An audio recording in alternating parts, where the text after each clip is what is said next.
statistic team in the league, coming in 30.7%. You go 12 for 23. That one run there, 12-0 in the first half, kind of turned the game. Right. How important was it the way they were playing you Right. to make threes tonight? Yeah, well, obviously we work a lot on getting double in the post, in various ways. And I thought tonight, the way they started the game, wasn't anything that we thought, that they wouldn't do. They just came with a good, quick double. And, we didn't make, good decisions to start the game. And, we had to kind of make an adjustment, to that, just in terms of just being solid, nothing schematic, and just secure the basketball and move the basketball. And they were coming with their other big, and I thought Vince Edwards really opened some things up for us with his ability to shoot, not just because one guy, but because he was the four, and that's who they were trying, for the most part, to double. And once we did that, I thought that really opened some things up, and our guys made better decisions, and we got good looks at the basket. Why was your team so successful defensively tonight? Well, I thought, first of all, Matthias did a good job on Vic Law and just didn't let him get his head up and get going. I thought our ball screen defense was better. To their defense, they don't have their leading scorer. They don't have Taphorn, who can really shoot the basketball and really can stretch the defense for them. So, they were shorthanded, and, I thought we did a better job in our ball screen D, and I thought our guys did a good job of just being prepared, for what they run and just not letting them get where they wanted to do in some of their sets. And I thought we had a handful of times where we did a good job contesting, and they still knocked them down, especially in the first half. And but like I said, to their defense, they don't have their leading scorer. And anytime you're a little shorthanded, especially when you're on the road, and it doesn't kind of go your way. Some things don't go your way. It's difficult. Matt, if you don't mind, two questions. You mentioned they were trying to double off Vince. Do you mean Vince's guy was leading? Yes. Okay. Yes. I thought so. And the real question: Swanigan, 3 turnovers on his first 3 touches, Right. and you yank him. Right. What do you say to him? And He just has to settle down. That's why. so I guess 3 questions. Okay, what do you say to him? But then, how impressive is it that he comes back and does 24 and 16? I can follow you the hallway if you want, but Right. how impressive is it 24 and 16 Yeah. after that? I just thought, he just had to settle down, and they did a good job of getting their hands on the ball, and they deflected some of his passes. And I thought when he went back in there, he was aggressive on the glass and let some things come to him. And you're just obviously a great player. Anytime you face a little bit of adversity, sometimes it's hard to overcome or kind of get back to where you play well during the course of a game. And he's not that type of a guy. He just keeps playing hard. And but that's been his Achilles a little bit, has been those turnovers. And if he cuts down on those turnovers, that really, really helps us. But he sets the tone for us. He's really good. He can make threes. He can stretch the defense. He can play on the interior. He can pass. And obviously, he's the best rebounder in the country. You kind of already alluded to it, but the impact that Vince had early, maybe especially considering he hasn't really seemed like he's been making an impact these last couple of games. I know the back injury probably played into that somewhat, but it seemed like maybe he needed, and the team needed him to have the kind of first half. No question. Anytime you go through some tough times, whether it's an injury or you just don't get looks or the ball doesn't go in for you, you need some positive reinforcement, with the ball going in, just feeling good about yourself. So it was great for him, but it was also great for our team because it gives us such balance when he makes threes and everybody else is making threes. And it's not going to be your night every night, and so that's outside. Isaac doesn't really shoot on the perimeter, even though he can make a 15-footer. But everybody else who plays for us, shoots a good percentage, if not this year, for their career. And it just puts people in binds.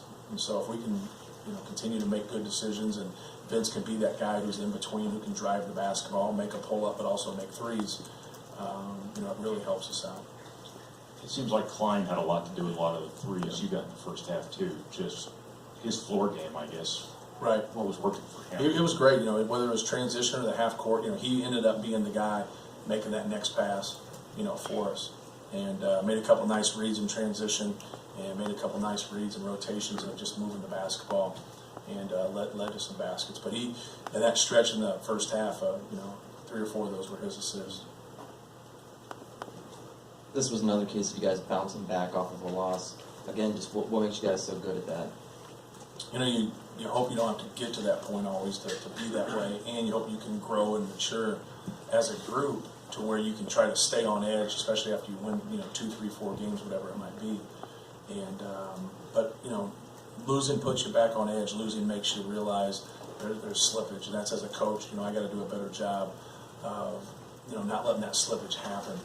And but we've had some people have career nights against us. Obviously Nate Mason, Peter Jock, then the 2 guys that came off the bench from Nebraska. They combined for 36, 37 points. I forget the actual total. That was tough. That was tough for us because you do a good job on their leading scorers, and then you let something like that happen. Nate Mason's an all-conference caliber guy. Peter Jock's probably going to be a first-team all-conference guy, or if not, second team. But then you let people come off the bench and do that kind of damage. For us, we have a mature group. We have guys that understand the game, but you got to be able to respect people that come off somebody's bench. Maybe they just don't quite have that opportunity, but there's good players everywhere. And just because maybe you don't start a game doesn't mean you're not a good player. And I just thought we did a poor job of recognizing those 2 guys. And then like tonight, now they lose a couple of their guys, and they got some people come off the bench, and that's what we really talked about. We talked about how good Brown is. Brown's a good player, but he plays with 3 really good guards. So sometimes it's tough. You don't have quite the opportunity because you have McIntosh, you have Lindsey, you have Law, and we really tried to sell them on that. I thought our guys did a good job of respecting him and not letting him get going because he's got a chance to down the road be an all-conference guy. He's a talented kid. Coach, you had 17 assists on 24 main baskets. What do you attribute to that? Just moving the basketball. Those guys, doubling the post or over helping and just moving the ball. And I'd attribute some of those turnovers, to their defense too. They've done a good job with their group in terms of their team defense. But just being unselfish and trying to move the ball. We really try to push. Even though people don't, coaches understand it, but a lot of people don't realize we really try to push the basketball and try to set the tone and just try to get something before you get set. And if you don't, we just try to move the basketball as quick as we can to get you behind plays. And if not, we run a lot of stuff for shooters. We run a lot of stuff for our big guys trying to get the ball inside and get you in a rotation, whether you overhelp or you double the post or get aggressive with the ball screen. We just try to get the ball out of our hands as quick as possible. And when we don't do that, that's how we struggle. But when we do that, that's how we have a lot of success. Last one. Coach, you held Vic Love, I guess, Northwestern's leading healthy scorer to just 1 club. Was there anything you did on him? We just wanted to stay with him. We didn't want him to be able to come off those pin downs. We didn't want him to post up, so we tried to take his post ups away. Let our 5 come in more and open up on those back screens and the shuffles and the flex cuts, and just stay in there until that guy could get around. So we didn't want him to post up. We didn't want him to come off pin downs clean, and then we wanted to try our best to find him in transition. Because we know that he's streaky and he's a guy once he hits one. Now sometimes you can actually be there and he still makes them. So he's a good player, man. He's really improved, and sometimes getting on the road, not giving those guys opportunities. Like he had 7 shots. I think that was probably the telltale for us that we didn't give him a lot of opportunities. All right, thank you. Mike, you need anything? Are you good? You good? Okay. All right.